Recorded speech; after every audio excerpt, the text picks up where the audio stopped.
Now, from the studios of Into Tomorrow in Miami, this is ITTV. Hello, ITTV viewers. Thanks for joining us for another informative and exciting ITTV update. I'm your host, Dave Graveline. Have you participated on our national radio broadcast yet? Did you know that you win fabulous prizes when you do join us? Automatically. And it is predominantly radio after all, so we do need to hear you. If you have any tech-related questions or comments or opinions, or have useful tips for our audience, or just want to share some tech rage, call us anytime 24/7. You can do it toll-free, 1-800-899-4686. It's toll-free from anywhere in North America, or Skype into us from anywhere in the world if you'd like. That's 800-899-INTO. Or listen and participate via our free Into Tomorrow apps, especially if your local radio station doesn't carry all 3 hours of our show. We love hearing from you, and you'll love it too. I promise. Just give it a try. It seems like it was just yesterday when we were covering the transition from standard definition to high definition TV. Well, now Ultra HD has been getting a lot of attention. We visited a brand new Sony retail store here in South Florida recently, where we took a look at some of their 4K Ultra HD TVs, as well as some pretty cool cameras. Check it out. We're in Aventura, Florida, and talking with Lorenzo Castillo from the store. Hey, Lorenzo, how are you? Pretty good. Good. Welcome into tomorrow. Yes, definitely. You guys are doing some unique things as always. A lot of activity, a lot of people clamoring to see the new 4K Ultra HD TVs. The XBR series is your high-end line, is it not? Tell us about the series and we'll get into some of the specifics. That is correct. XBR is the top of the line that Sony has created. Also, this TVs as well not just show the best quality picture that you could get on a TV, but also now with the 4K TVs, you're getting the tri-luminous color effect to show the deeper blues. It's red and it's green as well. Everybody's been waiting for something more detailed. It gives you natural looking colors, what we used to see with the naked eye. Now you can see it in your image being exposed back to you in your living room, where you can see the quality of it, not just in the colors, but in the whole image itself. Now, Lorenzo, let's talk a little bit for our audience about Ultra HD to begin with, and how much more resolution, how much better it is than full high definition that a lot of folks have only just achieved as it is. But wait, there's more, and now there's Ultra HD. So let's talk a little bit about that comparison.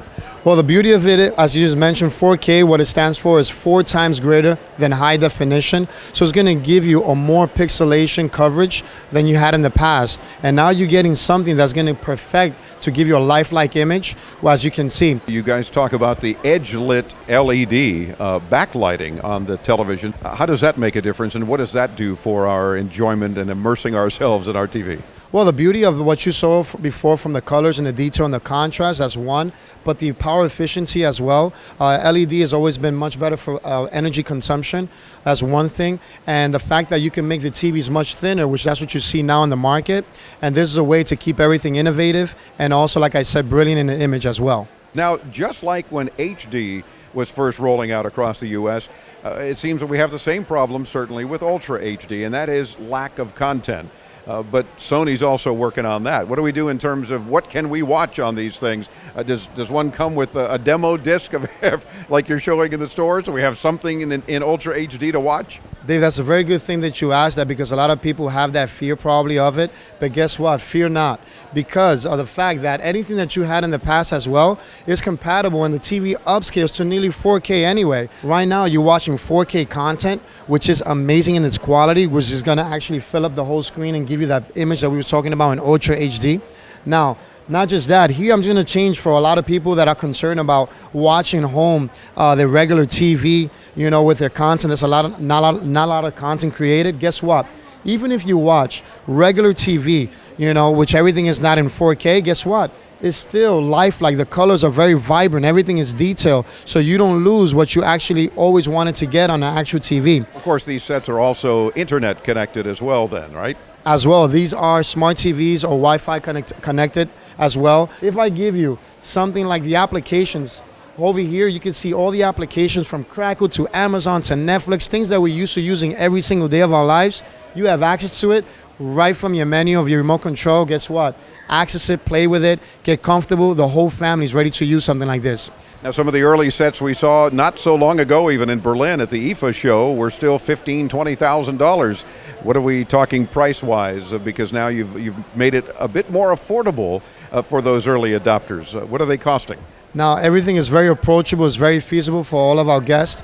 You have a starting for a 55-inch starts at $5,000. The 65 is going to start at $7,000. And we also have an 84-inch, which is $25,000. Amazing for those people that are looking for a big size with great quality and Ultra HD 4K. Now, on the other side of the Sony store here in Aventura, Florida, we're talking to Lorenzo about the new NEX cameras. Some pretty cool things here. The world's smallest and lightest interchangeable lens cameras, the NEX 3N. Tell me about this, Lorenzo. Well, this camera, like you just mentioned, was released, is the first of its class in the sense with a high-powered zoom lens. Now it's automatic. You don't have to worry about a manual on this lens. The cool thing about the NEX 3N is the fact that you have the actual function of the zoom right from your fingertips without actually doing anything with your hand. So a motorized zoom on these cameras. Correct, definitely. And another thing of it that you have on it is that you have the hybrid sensor to better autofocus on your movies and your pictures as well, giving you a compact size camera with great image quality or professional image quality. We're talking about really introducing consumers to that creative world of interchangeable lenses, and a lot of folks have not experienced that. They might have had some decent little point and shoot cameras, or they're trying to think, well, my phone has a camera, I don't need another camera. Oh yes, you do. If you're a serious photographer, if you want to take really good pictures, you want to have the ability to have a separate camera, and interchangeable lenses become a real key factor here. Definitely, that's so true, because with an interchangeable lens camera, you actually now could change for different photography that you're looking for, whether micro or you're looking for a high-power zoom or more zoom on your camera. Guess what? These small compact size cameras, you can actually change the lenses to get that quality that you're looking for in an actual image. Let's talk about pricing now for our audience in terms of where does it start, how high does it go up? Give them a nice idea. Well, the NEX 3N starts at $499, which is a package deal, which it comes with the lens. All our cameras come as a kit as well. So from an NEX 3N to the NEX 5 RK, then you have the NEX 6 and also the NEX 7. All of them come as a kit, and they start, as I mentioned, from $499 all the way up to $1,149. Lorenzo Castillo, thank you for spending a few minutes with us on Into Tomorrow, and keep up the good work. Good, fun things to talk about, and I can tell you're excited about them as well. I am, very much so. Thank you so much as well. Make sure you check out this week's radio show, where you can hear more of our interview with Lorenzo from Sony. Do you subscribe to our free once-a-week tech newsletter?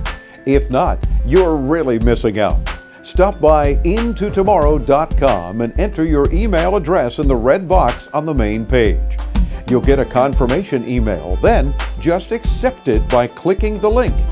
And you'll then have all sorts of cool tech info and some thoughts to make you smile in your inbox every week. And the occasional announcement of a special giveaway just for our tech newsletter subscribers. A little secret bonus for you.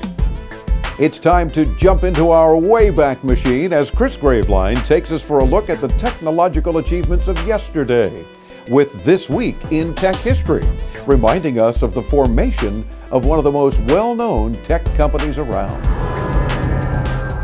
This week in 1851, Linus Yale of Newport, New York became well known for his patent of the clock-type lock. If the name Yale sounds familiar, it should. Yale locks are still among the top brands of security devices sold today. In 1927, the Hotel Statler in Boston, Massachusetts became the first hotel to install radio headsets in each of its 1,300 rooms, just 7 years after the medium became popular. And this week in 1946, Tokyo Telecommunications Engineering was founded with around 20 employees. Why is this important, you ask? Well, in 1958, Tokyo Telecommunications Engineering changed its name to a much simpler Sony. And this week in 1993, the World Wide Web, developed by British computer scientist Tim Berners-Lee, was made public domain, allowing the public at large to access it free of charge. That's our look back at This Week in Tech History, brought to you by IFA Berlin, the global innovation show with a rich history all its own. Get more info at ifa-berlin.com. Don't forget to get social with us. Stop by our Facebook page at fb.com/intotomorrow or follow our official Twitter feed at IT Radio Show. And make sure, if you haven't already, to hit that subscribe button on our YouTube channel at myittv.com. Subscribing to our ITTV channel is the best way to make sure you don't miss any of our weekly updates. And be sure to catch and participate on our 3-hour weekly radio show. Details at intotomorrow.com. Well, that about wraps it up for this week's episode of ITTV. I'm Dave Graveline. Thanks for joining us. We'll see you again right here next week.